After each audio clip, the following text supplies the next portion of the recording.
All right, Ryan Silverfield goes to Arkansas. One fan base that's upset to another one. Arkansas. I think more of their fan base is upset than Florida's is. Florida's is like a small portion of a very large online fan base. I think a lot of Arkansas fans are just like, what the heck are we doing here? Thoughts, Will? Yeah, I mean, Arkansas got the short end of the stick here. They were the least appealing job in the SEC that this cycle, and it kind of shows. And they had, I mean, we thought Golish was signed there 3 days ago, and then now that was really dependent on what Kiffin was going to do, because I talked about how the confidence in Kiffin going to Florida, that was that was shared confidence. Mm-hmm. So then once Kiffin went to LSU, all of a sudden Florida takes Summerall, Auburn takes Golish, like all those coaches moved up one more level, and then Arkansas was left with the scraps, which was Silverfield. Mm-hmm. And I can't remember the last Memphis coach to come to a power school. I'd imagine he's doing pretty bad right now, but like it just maybe he can go back to Memphis. Arkansas, they got their short end of the stick here, and I don't blame their fans for being upset because when they first fired Pittman, it was like maybe they'll go get Gruden. Maybe it'll be this cool NFL guy who comes back in, and then all of a sudden you'll get the high flying guy from USF and Golish. Now you just have Silverfield, it feels like a letdown, and I don't think that Silverfield really is the guy to get Arkansas back to where they can be winning 7 or 8 games a year in the SEC and kind of be competitive. Mm-hmm. Yeah, I mean, I there's a lot of disappointment in the SEC today, all the way around. Like LSU's maybe the only happy fan base that exists at this exact moment. I don't even know you could say that Alabama is that excited about where they're at. Like happiness is hard to find. I think Ole Miss fans are fake happy. I think they're fake happy. Those on social media. I mean, no, they're all like F Lane, go Pete. Like I think they're faking themselves right now. I think Ole Miss did the best with the situation that they had. I think that I had heard weeks ago Golding would be a great possibility for them. And so, I mean, with Summerall off the table, this makes sense to me. There, you don't waste a single moment. You build that camaraderie. You let them, carry it through to the new year.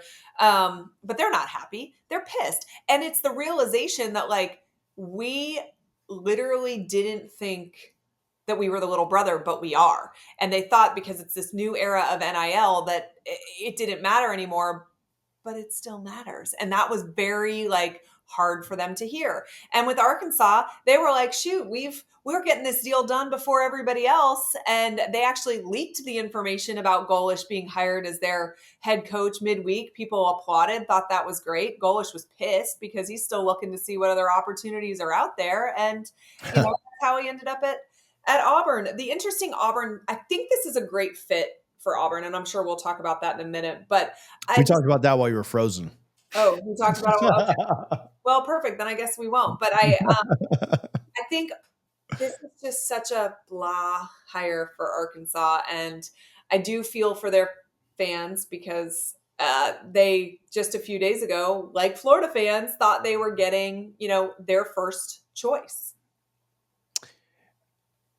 I mean, is there any hope? Well, give us the most optimistic, positive spin on Silverfield that exists. You can't go 0 for 2 on Memphis coaches. Where maybe this one actually works. Because I do believe that there is, group of 5 coaches elevating. They have not a great track record recently, but this guy's a coach for a reason. Memphis was good. Memphis beat Arkansas this year. So Silverfield knows what he's doing as a football coach.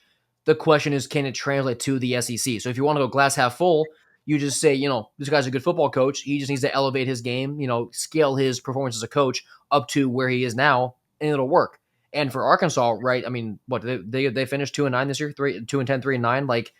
Can it get any worse? If he comes out and wins 4 games this next season, they're improving. So you can kind of look at it through that lens and be like, it's not the guy that we wanted, but in all odds, we do see improvement next year. And then can he use that to recruit some more kids? And then we see 5 and 6 wins in 2027.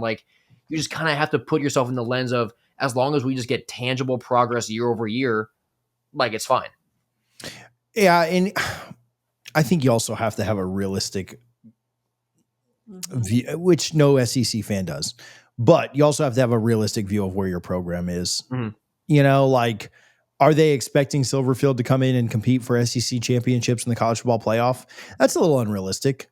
can you make a bowl the next 2 of 5 years? 3 of 5 years maybe is a better expectation. And so Auburn, I think, is a little bit different. Their expectations are a little bit higher, and I think they're a tier above Arkansas, maybe 2 tiers above where Arkansas is.